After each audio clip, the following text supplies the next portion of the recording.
Hey, what's up, everybody? Another episode of Sam, Vince, and Tyler. I'm here with my co-hosts Vince and Tyler, and the ones and twos. We can't forget the ones and twos. Tim.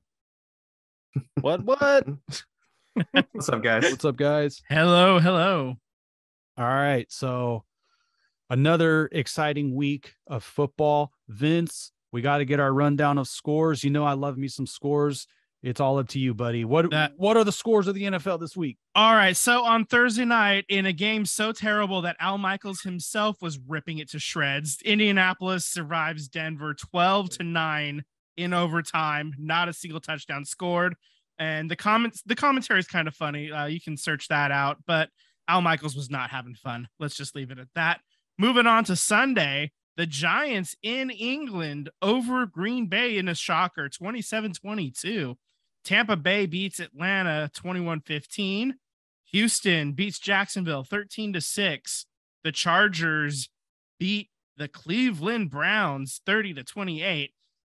Minnesota keeps winning over the Bears 29-22. That game was wild, the way that ended, by the way. Mm-hmm. Oh, yeah. Buffalo all over Pittsburgh 38-3, and it's not as close as the score would indicate. Tennessee beats Washington 21-17. New Orleans beats Seattle 39-32.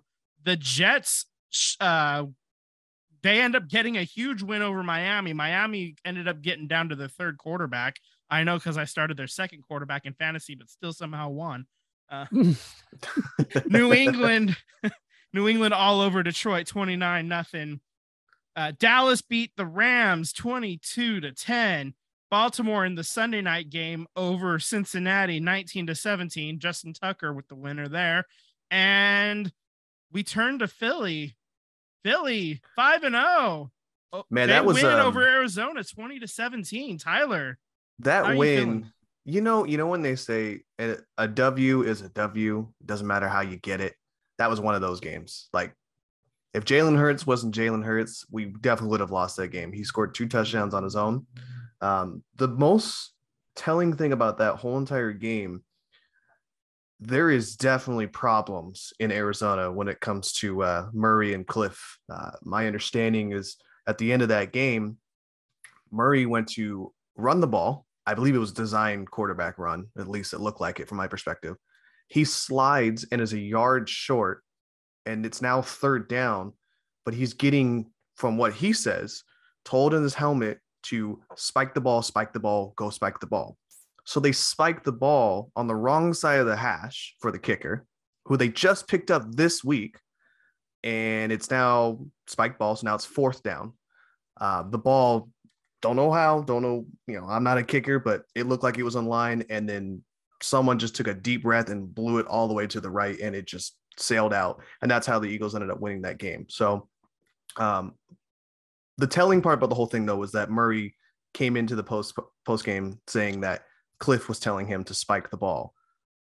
So I don't know if he wants to take ownership. If the worst thing that could have happened is Cliff could have been like, well, I would have hoped that my $40 million quarterback would have realized that it's now third down and he shouldn't have spiked the ball. So I think there's a problem brewing there, in my opinion. And I don't think Cliff's going to be there at the end of this year. No, I think Cliff's days are numbered in Arizona.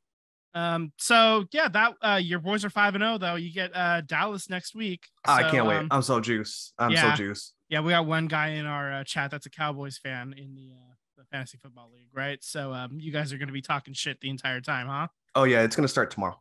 Yeah, I believe it. All right, and as for me, the 49ers in Carolina, they win 37-15, but it came at a cost. We lose Emmanuel Mosley for the season. He, his ACL decided to not be an ACL anymore. Is how I'm going to phrase it. He tore it. It's done.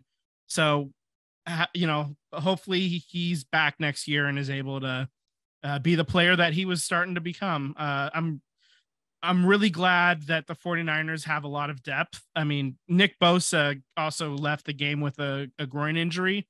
It sounds like he's more of a day-to-day thing. So, I mean, it's an elite defense, but there's a lot of elite players that are missing from it too. So, the 49ers win, but it comes at a price. And there was just, the defense was elite. Obviously, I keep saying the word elite, but that's the apt word to describe it.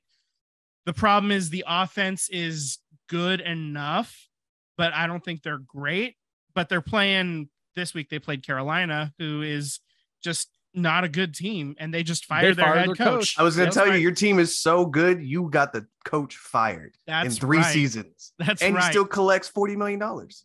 It's good money if you can get it. I mean, I'd like to coach in the league for 2 years and change, and then get fired and take home 40 mil. That'd be sweet. Show me the door. I'll sign right now. Well, that's two things. In Matt Rule's defense, though, I mean, that franchise has been terrible for a long time, so we don't really know if he's a good coach or not. I mean, he built 2 good programs. Was it Temple and Baylor? I mean, what football did they have at these colleges until he got there? So my understanding, I mean, we don't know. My understanding is that Matt, the reason why he got fired wasn't because he was a bad coach. I mean, it's hard to coach in the NFL, but I think the reason why they fired him was that they brought him on to change the culture, and they just didn't feel like the culture was being changed there. So that was the biggest reason. That's the way. No, he's totally going to get a job. Like, he's probably going to be Nebraska's next head coach. Ownership was like, it could take 7-8 years to build this thing, and they gave him a 7-year contract. Yeah, guaranteed. I mean, most coach contracts are guaranteed unless you do a racism like John. That's true. That's like your boy John Gruden. It's not my boy. Is that a technical term? Do a racism? Yeah, do a racism. Yeah, he did a racism. Yep. So yeah, the 49ers are injured, but they're leading the NFC West. So I'm sitting high. And we got a lot of good Jimmy, huh, Vince? That's a lot of good Jimmy. Yeah. Jimmy played pretty well. This is mostly good Jimmy. There was a couple of throws where I'm like, star Jimmy. Made me clench so hard I vapor locked my ass to the couch, and had to crowbar my ass loose a little bit. But for the most part, it was fine. Yep. Oh man. But he ended up playing all right. Kittle is still trying to work his way back. He had a fumble. He as far as fantasy goes, he had a mediocre day for a tight end, which is a bad day for everybody else. So, I mean, he's working his way back. So I'm not going to put too much stock in the George Kittle fumble. It is what it is. And he's obviously still a top line tight end for both blocking and passing. So I'm not terribly worried about him. We'll see how it goes going forward. I think you feel the same way I felt about Hunter Renfrow having a fumble, 2 fumbles in the last quarter. Mm-hmm. Is, unfortunately, good players are going to have boneheaded mistakes and make errors like that. Yeah. And we talked about it. He got drilled on that hit. Hunter Renfrow, he got drilled, and he was out for 2 weeks. Yeah. On this tackle where the fumble happened for George Kittle, it was a veteran linebacker who punched the shit out of the ball, and it just popped loose. So the defender made a play. Yeah, defender made a play. He did his job. Exactly. They got a job too. So. Yeah, they get paid. They get paid too. Okay, real quick, since you're talking about this, did you see? I know you didn't, Sam, but did you see the ending of the Chicago-Minnesota game? So no, I did not. Go ahead and enlighten us. The play-by-play, since you guys are talking about the defender made a play. I can't, forgive me for not knowing the names. I'm just not a Chicago Bears fan, but they're running the play wide out to the left. He stiffs arms the cornerback for the Vikings and just flattens him. Cornerback gets back up, goes to tackle him from behind, and as he's tackling him to the ground, he rips the ball out of his hand, and that's how the game ends. Oh shit. Well, you know what? I did see that, but on a highlight, I didn't know the context of the play. I just saw it like on ESPN. How they have the intros and outros. I did see that play. That's I didn't know that was the closing play though. That's one hell of an ending play. I don't know how you do that. For our hundreds of listeners, I didn't get to see any sports this weekend, so in a few minutes, you won't hear anything from me. For some, that's sad. For some, that's good. Some of you don't want to hear from me. Sam is now the new Tim. Welcome, Sam. You're the one, I'm the two. There we go. We don't have any Raiders score because they are currently playing on this Monday night. Just That is FYI. correct. At the time of this recording, baby, the Raiders are up 17-0 with 9:22 left in the second quarter. Oh, that's for real. Okay. I am not playing. We're getting a live update. That's Okay. why I'm so jolly right now. All right. Good for you. We're doing the show. I kind of have it on my tablet here. I did get to see all the scoring plays. Offensively, defensively, it's extreme, small sample size. It's still the first half. They look really good. I think, if we were making our keys to the game, we're getting exactly what the Raiders needed. They're getting a lot of pressure from Max Crosby. They're getting, they're finally getting something out of Chandler Jones. The defenders are flying around the ball, tipping passes, disrupting Mahomes. And offensively, they put up 7 points. Josh Jacobs is running with authority right now. So you're getting everything you need. But we all know, can they do it for 4 quarters? Because the Chiefs, they could beat you. You could beat the Chiefs for 3 quarters and they will put up a 30-40 burger in 1 quarter. So no lead is safe. You got to play a whole football game, Vince. Yeah. The only rooting interest I have for tonight's game is Darren Waller needs to score under 40 points. And apparently he's pulled his hammy in the first quarter. So I'm sitting pretty. I'm going 3-0 this week in fantasy. So, your boy's going up as well. This unless Devontae Adams has a 50 burger, I think I'm going to win tonight. Well, there you go. Yeah, I my team tanked. So I was feeling really confident going in. I got Josh Allen in our fantasy league. So they had Josh Allen. He put up a 52 burger. He put up a 52 piece on me. So, burger. So Teddy Bridgewater ended up in the first series, ended up getting hit in the head, and for concussion protocol was not allowed back into the game. He had 0 points for the day. That's who I stinkered into my starting lineup because I was pissed off at Matt Stafford. And so I got a 0 out of my quarterback, and your boy still won because apparently I'm a little bit better at this than I thought I was. So that's cool. Did you not pick Geno Smith? Because he's on the up and up right now. He's had like 2 outs. Yeah, 3 weeks. Did you not pick him because he's in Seattle? No, I just didn't like the matchup. I thought the Miami matchup was going to be a lot better. And it ended up not being. So that was just me rolling the dice. All right, this is my last note on football before we move on real quick. Okay. Max Crosby just got another sack on Patrick Mahomes, so they are still looking good with 8 minutes left in the first half, second quarter. But before I go, I wanted to talk to you guys. I know I'm smooth transition here, buddy. I really need to get to this Draymond Green, Jordan Poole. Yeah, let's dive in. This is the meat of the meat and potatoes. Oh my goodness. Who wants to start? Let's start with Vince. So okay. Let me reset. We're doing the Draymond Green, Yeah. Jordan Poole, the punch seen round the world on Twitter now. Draymond, we get the news that there was a situation, and then we hear Draymond Green, then we see the video got leaked, and we see Draymond walk over to Jordan Poole during practice, get chest to chest. Jordan Poole pushes him away, and then Draymond Green throws a punch.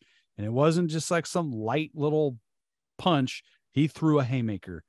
That's kind of where we're at. Vince, what's your 2 cents here?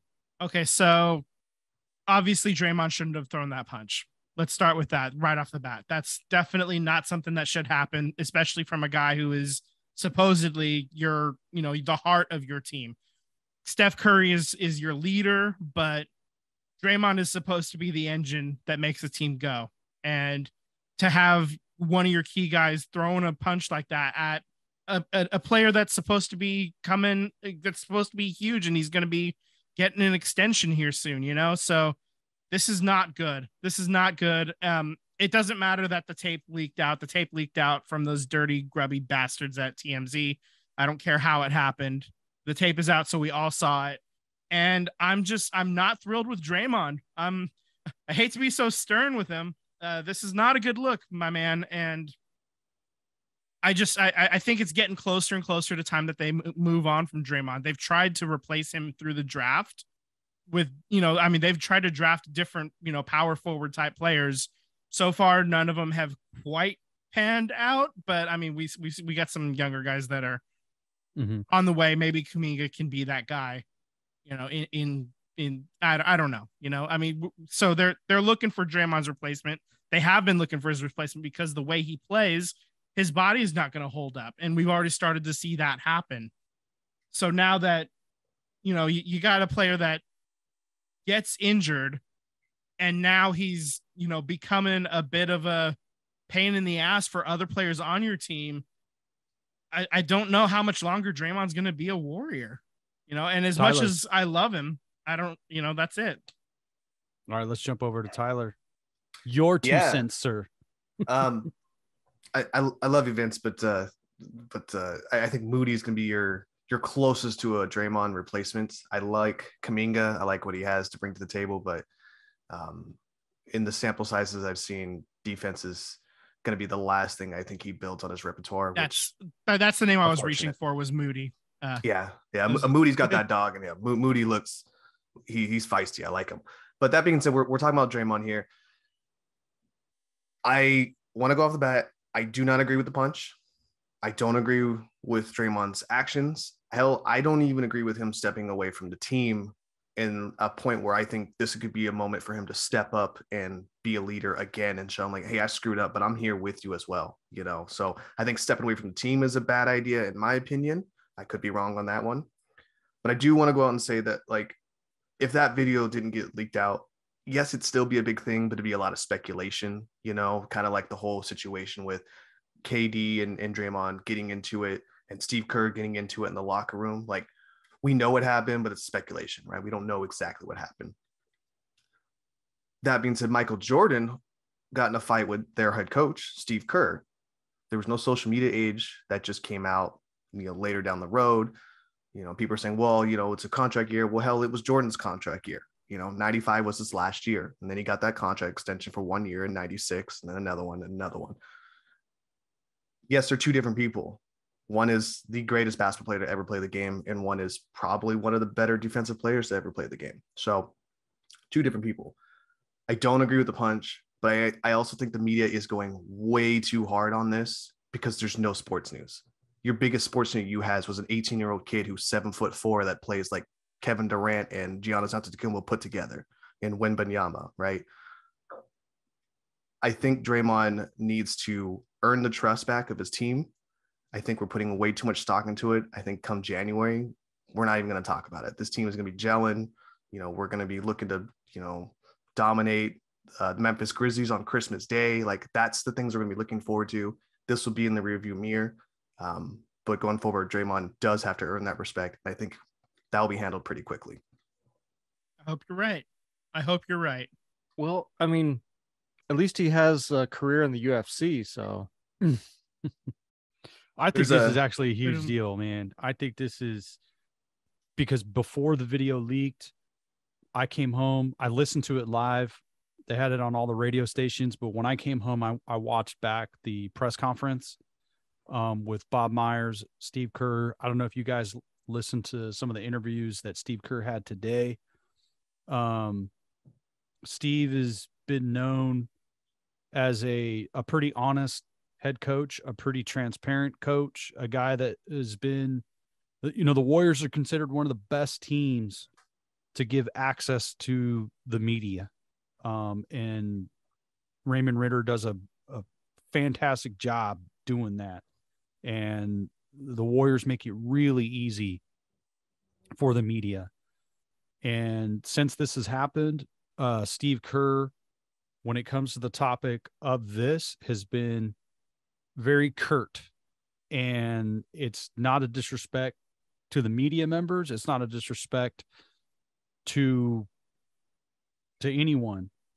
I think he's frustrated because there was a situation a few years ago where Draymond Green and Steve Kerr got into it. We know what happened with Kevin Durant. There was a comment made by oh my God, I just blanked on his name. The center that they picked up. James he Wiseman? He retired when they, not this last championship, but the one before. The big man played with the Pacers and David West. David West, when they won the championship, said, there are things about this team that y'all don't even know. And there was a bunch of speculation about what that was.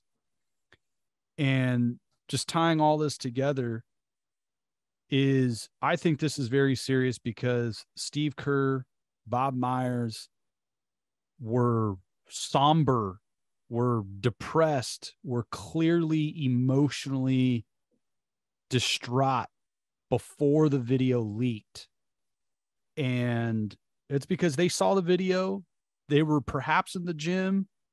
Steve definitely was. Absolutely. Ron Adams was a foot away. To me, like you were saying, Draymond should stay there. That's a bad decision.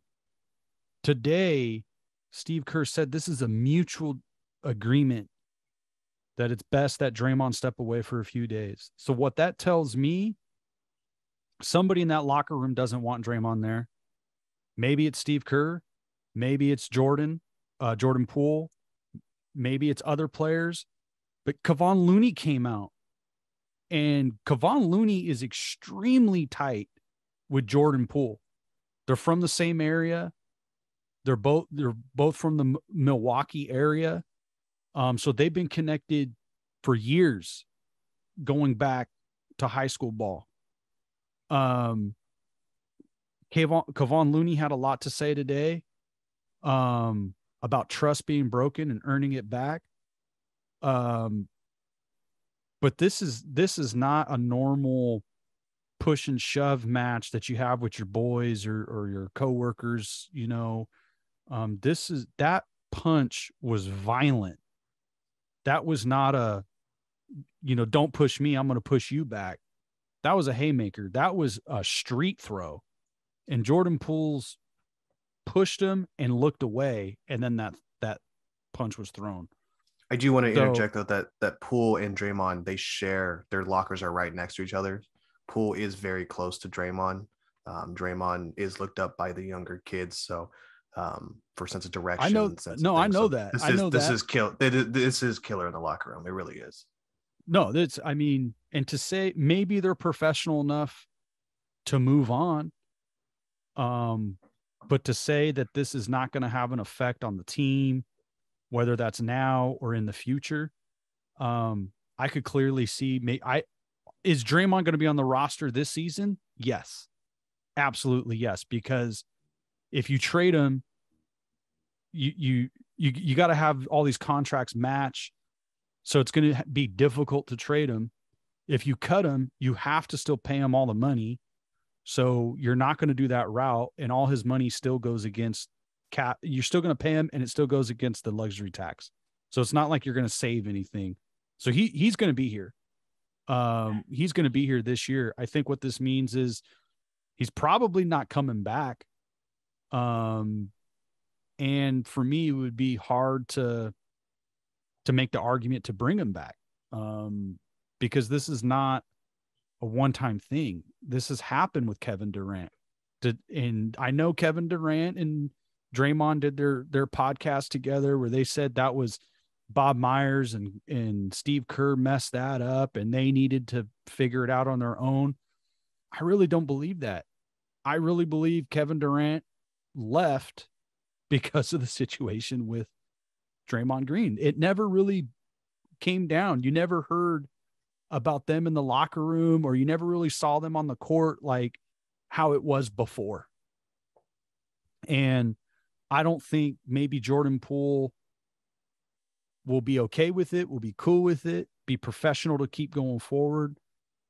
I don't think as a grown man, alpha athletes, that Jordan Poole getting punched and him being like, I forgive you. I move on. You know, I just don't see that. You punch me in the face, we'll never be as close. Like, you know, if one of my best friends socked me in the face in a situation like that, you know, maybe it gets to a point where we forgive, but I'm not forgetting. You know, I'm not forgetting that happened. You know, maybe I'm probably not sending you a Christmas card. You know? I just don't think that's how these are alpha athletes, alpha males, both of them. And I just don't think you can go and walk up to a dude, no matter how close you are in the past.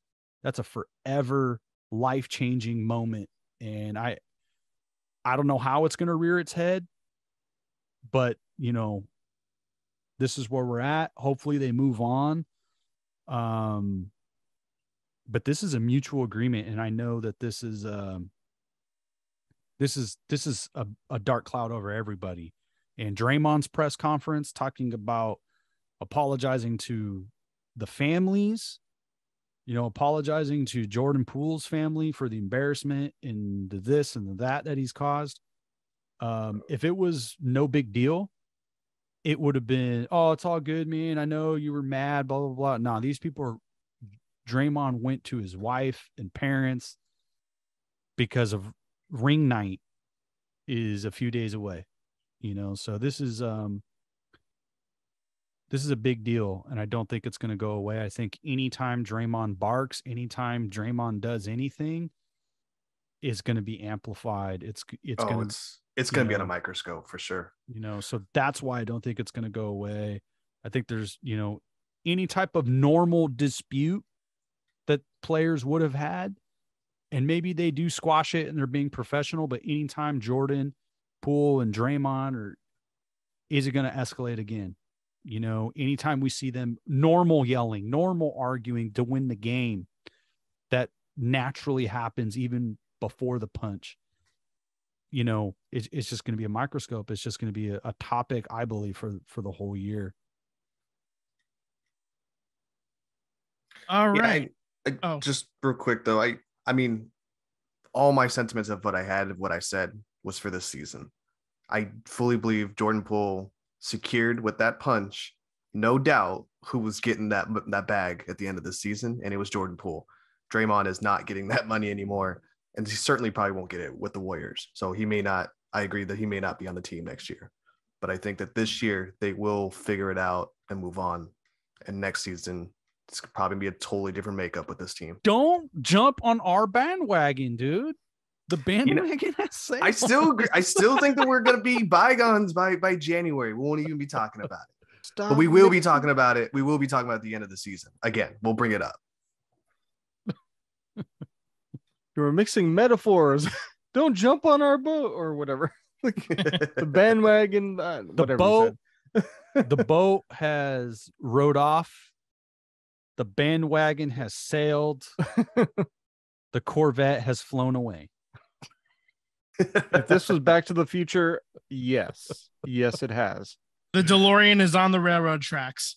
So I don't want to do too much in this Draymond thing. I'm really excited to talk shit right now. Can we just jump into this? All right, it's time. You've all been waiting for it. We all know that me, Sam, and Tyler, we picked NL teams this year to kind of as our secondary team to cheer for because we knew the A's were going to be bad. Sam chose the St. Louis Cardinals. I chose the New York Mets. And Tyler, where are they? Where are they? Where are those teams? I don't see them on the playoff bracket. Shut the hell up. I'm weaving a story. God damn it. All right. It's called storytelling. Damn it. That's right. That's right. I have the novel and I'm reading. Once upon a time, Vince chose wrong. Okay? I chose Spark Notes. All right. So Tyler picked San Diego and this was at the beginning of the year. And San Diego and the New York Mets ended up playing each other in the wild card round. And the Mets lost. The Mets went full Met. It happens. Sam, your boys also did not advance out of the wild card round. They lost. That one's a shocker, actually. That one was a shocker. They really soiled themselves. Yeah. They definitely shit the bed on that one. Yeah. The San Diego New York series was the only one that went 3 games. The other 3 series all were 2-0. Cleveland beat Tampa, Seattle over Toronto, and Philly over St. Louis. All 2-0. So go ahead, Tyler. Floor is yours.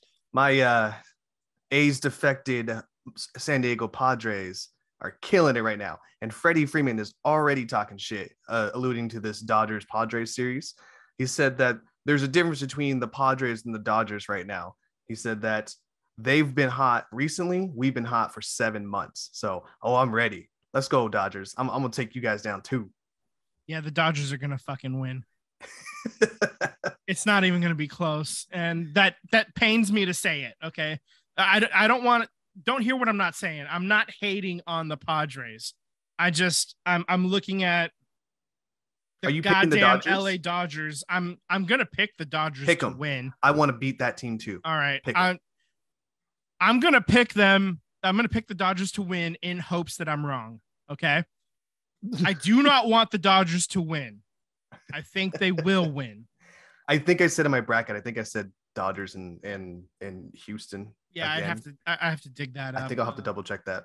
But I would certainly love to break my own choices that I picked at the beginning of the season if it means that the Padres are moving on. Also, shout out to Seattle. Congratulations, Seattle. And also shout out to Cleveland. Congratulations to both those teams. Yeah, those teams were dead in the water. Yeah, Seattle, Cal Raleigh, if he keeps this shit up, he may never buy a beer again in the Pacific Northwest, you know? Exactly. And those Cleveland Guardians, it's a long and storied Guardian franchise. Well, I think what's so crazy to me is that the Cleveland Guardian Indians, But I think what's so crazy about them is that they were literally selling off the team this offseason, and they made the playoffs. I think that is an impressive story. I mean, Philly was supposed to do all of this. I think so too, but Philly was supposed to do all this work too, and everyone wrote them off in the middle of the season, and now they beat the Cardinals and facing arguably one of the better teams in the league. But yeah, I love storybook stories, and we got 3 of them, so hopefully one of them pans out. Well, also, I hate Houston and I hate New York too. Derek Carr's fumbleitis has just returned in the worst type of way. God. Oh man. Okay, so I do have actually what we picked. Okay. So let's look. All 3 of us actually have the White Sox winning the AL. Ouch. Wow. Yeah, we all 3 of us shit the bed on that. Yeah. Okay, so the AL East champs, Sam had the Rays, me and Tyler had the Blue Jays. Wow. Well, I mean, all 3 of those teams made the playoffs. The Yankees ended up winning. We all had the Yankees making the playoffs as a wild card, so we got the teams right, just not the right order. We all had the White Sox winning the Central. Nobody had the Guardians. The Guardians actually they had an over under at 76.5, so they well outperformed that. Nobody had the Phillies. Yeah, we as far as the National League champs, all 3 of us are on the Braves. Okay. I was the only one stupid enough to pick the White Sox over the Braves, so you 2 are still alive on that. I mean, we're not winning Jimmy Buffett's $1 million with our perfect bracket, so no, we are not. But that's okay. That's okay. We're here to have some fun. Seattle is taking on Houston. God, I really would love for Seattle to win that series, and that's all I'm going to say on the matter because I don't want to say anything else. Please, Seattle, pull this upset off. I want both. I want J-Ram and the Guardians. I keep wanting to see the Indians. I want them to pull it over New York. I can't stand the evil empire. So Yep. I mean, I would love for the American League to come down to the Guardians and the Mariners. That would be phenomenal. Two teams that have a history of blowing it, fighting it out for a shot at the World Series. Are you kidding me? That's great. I would love that. Perfect. Yeah, it's the perfect underdog story. Two underdogs against each other. Exactly. Only one underdog will be the underest of dogs, you know? I think if Seattle and Cleveland do go head to head, I think the matchup is in favor of Seattle, but like a small margin. Like, yeah, it could probably change with an injury. I would probably agree to that. So the Braves are going to be playing the Phillies. The Phillies snuck in. I don't think any of us really had the Phillies on our radar. I think we were. I had them dead in the water for sure. You know what really changed that franchise, that team, is they got a manager. Yeah. I mean, the Phillies, they were in a lump of a bunch of teams at 85.5 wins when we did our segment. Did the Phillies, the Red Sox, the Giants. Did you hear the noise? That was shots fired at the Giants. Yeah. The Giants did not perform up to expectations this year. And probably because their manager. You mean the guy that used to be the manager for the Phillies? Man, he's a terrible manager. Or maybe that whack Moneyball system that they're trying to run over there. Where have I learned that one? Moneyball with money. Yeah. It worked in 2004. Yeah. Man, that strategy is permeating everything, right? They're like, they made a movie about it. And it's just like, now everybody's doing it, right?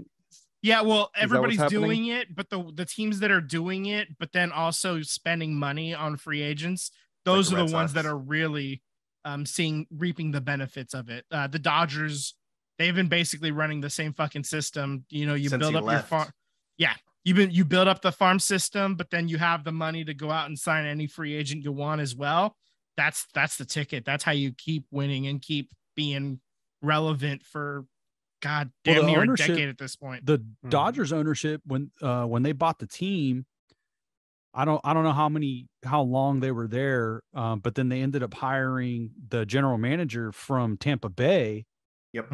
And pretty much since then, they put a system in place that identified talent, and a lot of that talent stayed. But there's been under the radar free agents that they signed and kept them.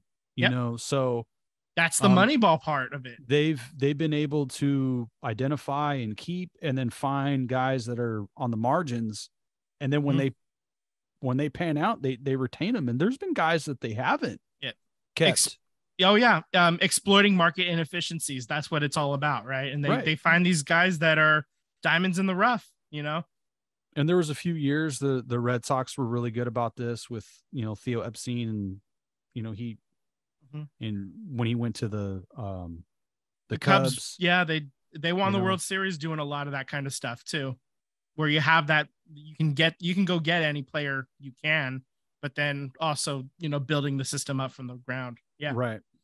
So we've seen it. I just don't think he's a good manager. Gabe Kapler's just not a good manager.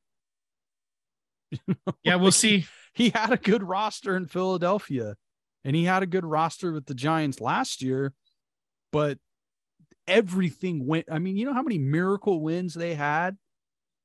You know what I mean? Like, that's a rare season to win that many games with one-run games and walk-off games. That's the number one thing there is any team can be really good if you dominate in the stat of winning one-run games. Right. I guarantee you. That's a guaranteed 30 games. It's a regression back to the mean is what happened. Yeah, absolutely. Here with them this year. Absolutely. That's enough Giants talk this week. They're not in the playoffs. Okay, so from here on out, so I mean, I'm just looking at the teams that are available. I'm gonna say that I want Seattle to be in the World Series, and I want the Padres. I want Seattle versus San Diego.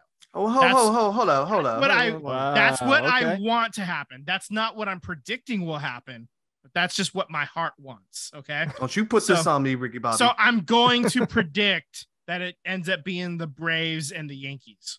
We're going to get a 1996 rematch. That's my prediction. I need you to just don't root for my team. Don't curse. I'm not. God God damn it. Okay. All right. So Tyler, who do you want and who do you think? Go for it.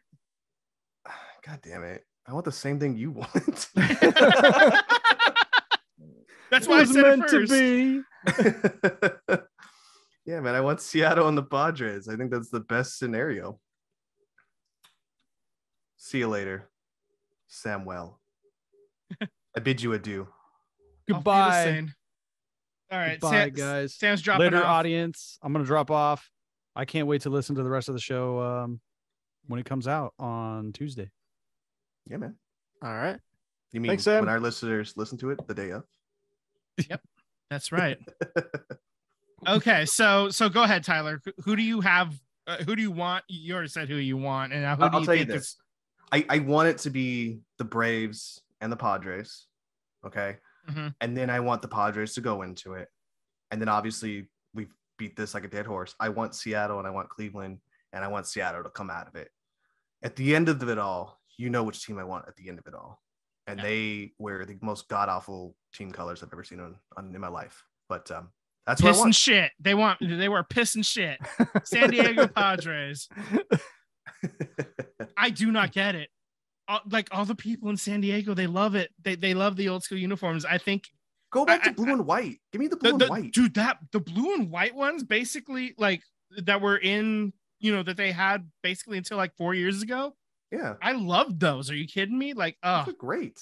Yeah. It was a classic, clean look. And it looked great. And, you can have your little fun with the brown as like an off thing, like how the A's have the absolute fire Kelly green.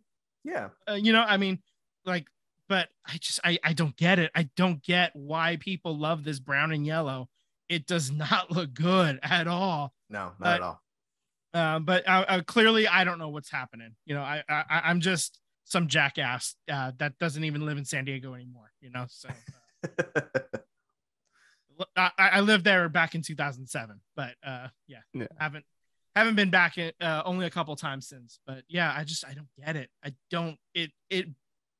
It's beyond my comprehension, and I wish I had an answer to give you, but maybe let's ask. We can ask a Padres fan and see what they think. But yeah, I was about to say, like, it sounds like we could put not a poll, but ask like, what is the worst design of a uniform, like in, I don't know, present day sports? Worst design of a uniform. I mean, The Padres are pretty ugly, but the Browns have some pretty ugly ones too. Okay. But we're in the same color palette, so right. Yeah. Goes to figure. Yeah, man. It's okay. You know what? Let's move on from this. It's too depressing. So we'll put a pin in it. Yeah. Let's put a pin in it. We will check back in on the playoffs as we go along. Each week, we'll check back in, see how the teams are doing. Hopefully, the Dodgers do what I don't think will happen, and take a shit. That would be nice. Hey, what country is Prague in? Is that Czech? That would be the Czech Republic. Yeah, yes. Let's check in with that country. What we got going on over there? Insert drum. You like that? It's pretty good, huh? All right. So the Sharks played Nashville in Prague. Each team was a home game for them. So it's 2 games, and the Sharks ended up losing both games. Friday they lost 4-1. Hurdle got the lone Sharks goal, and it was a nice goal. And I mean, he cleaned up some loose change and put it right over the top shelf. Man, it was a nice goal. It was some sick mitts on him, but the rest of the team just did not show up. And then on Saturday they played again. They lost 3-2. They looked a lot better, but it just you can tell that this team just is not nearly as talented as Nashville. Nashville's a team that a lot of people are picking as a dark horse to go to the Stanley Cup final. So well, I mean, Nashville's been pretty decent, I'd say, for the last like 5-6 years. So this is all culminating. This is all building, and then I think Nashville. I don't have them certainly picked yet. I think I'm still gonna go with Tampa in my regards, but I do like what Nashville's building over there. I think I'm still on Colorado, but it would not surprise me if Edmonton decided to get their shit together and actually win like they're supposed to. Hockey's one of those sports where you say that like in football, any team can win any given Sunday, but hockey, the difference between the best teams and the worst teams, you just run into a hot goaltender one day and you end up getting shut out, so Yep. it's wild how that happens. But like we said, like the better teams will always rise to the top. It's the same thing in baseball when you run into an ace pitcher on a garbage team. Sometimes you're going to lose those games, but you still end up winning the series because you're a better team overall. I think about the Seattle Mariners when they had King Felix for a decade, so. Oh, I hated him, man. I mean, God, love him, but I hate him just because whenever he was pitching, you're like, it's L. And how many years in a row did the A's play them? Like every year the A's started off 0-1 because they played King Felix, man, in Seattle. There were select pictures that like when they were pitching, it was going to be an L for every time I watch. King Felix was one, King Felix was one, and the other was Verlander. Whenever Verlander took the bump, you're like, it's going to be an L. Yeah. Buckle up, get a beer, drink the pain away, So back to hockey. The Sharks are off to an 0-2 start. This is obviously not ideal. They like I said, they looked better on Saturday than they did on Friday, and I hope that David Quinn and the rest of the coaching staff can build on that. But that being said, I fully expect this to be sort of a rough season for the Sharks, and I'm going to be like just looking toward highlight moments like Patrick Marleau's jersey retirement on February 23rd, which I already have my tickets for.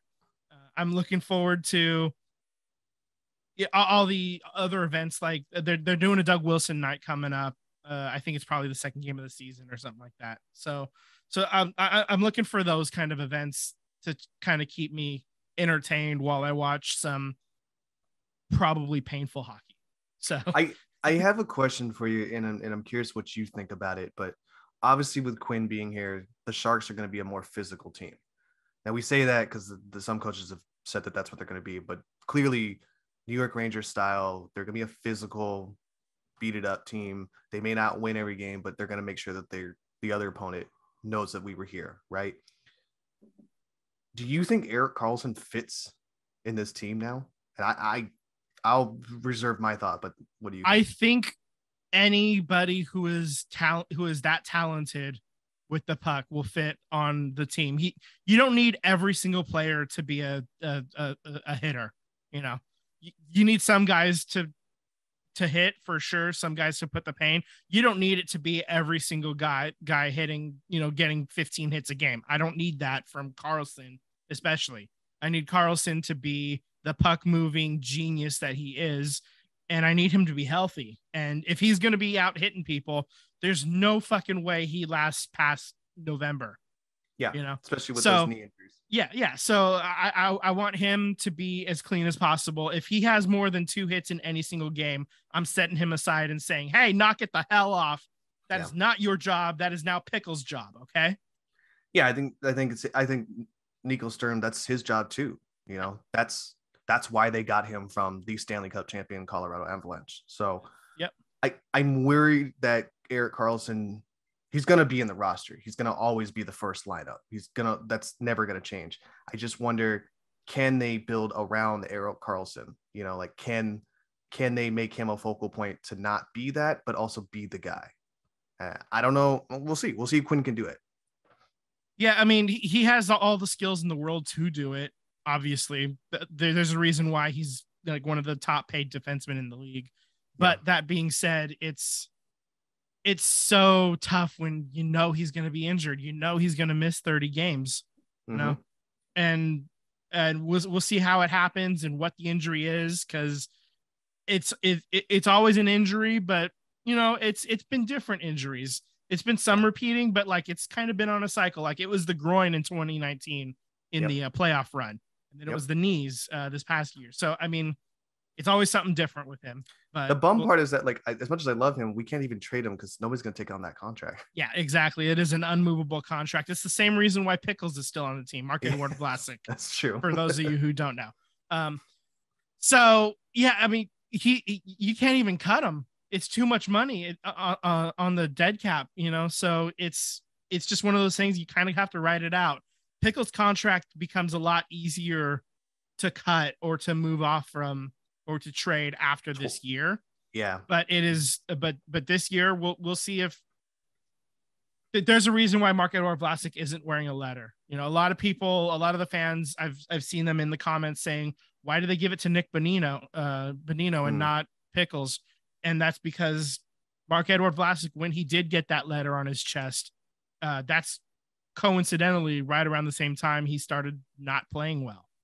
Yep. So I think it's just the added pressure, you know, especially he was around when the Big Joes had it, you know, that's big pressure. Well, yeah, but then even so, after they didn't give it to him the next year, he still was not playing well. So, I mean, it's just, he hit that cliff, man. And when you're a defensive-minded defenseman and you can't defend anymore, this is going to be it's going to be rough. And he's getting paid like a top flight defenseman, but he's not that anymore. And it's a shame because he was really great for a long time. Well, Burnsy he won a gold medal.